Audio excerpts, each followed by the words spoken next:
Welcome to this EdTech Teacher video tutorial on emailing to Evernote. Every Evernote email account has its own unique email address. To find your email address from the home screen of the Evernote app, tap on the icon in the top left corner of your profile. That'll bring up all of your Evernote account information. Under General Settings, partway down, it says Evernote email address. Tapping on Evernote email address reveals what you have as your actual Evernote email address for your account. This means that any email sent from any email program or from any app that can share by email can submit a new note to your Evernote notebook.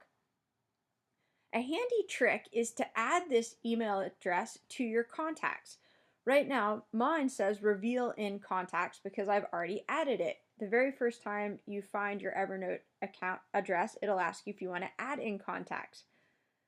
This means if I tap on reveal in contacts, I've shortened it up for myself to type the word Evernote Holland as the first name. This means anytime I go to share something and I want it to end up in my Evernote notebook, all I have to do is start typing the word Evernote. Let's take a look at how this works. I'm going to hit done and then switch apps. Let's say that my students have created a screencast in something such as ScreenChomp. To put this screencast in my Evernote notebook for assessment purposes or to ask my students to reflect on it later, all I have to do is share it by email. At the bottom of the screen is a blue share button with the action arrow.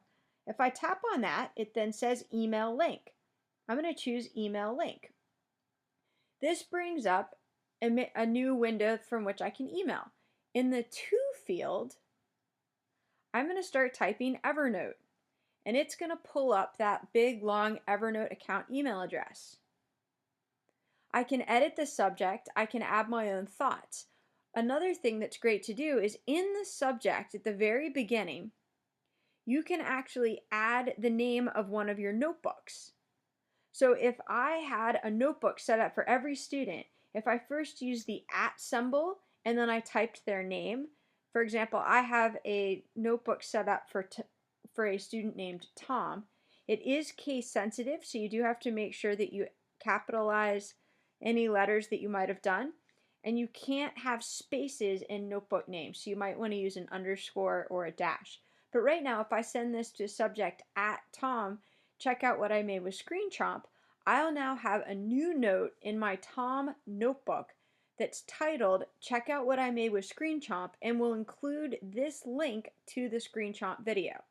So as soon as I hit send, I've now turned essentially this screencast into my Evernote notebook and converted it to a note.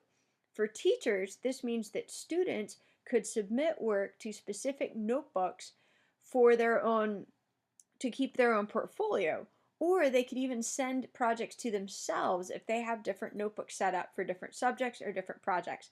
But that's just one more advantage of working with Evernote.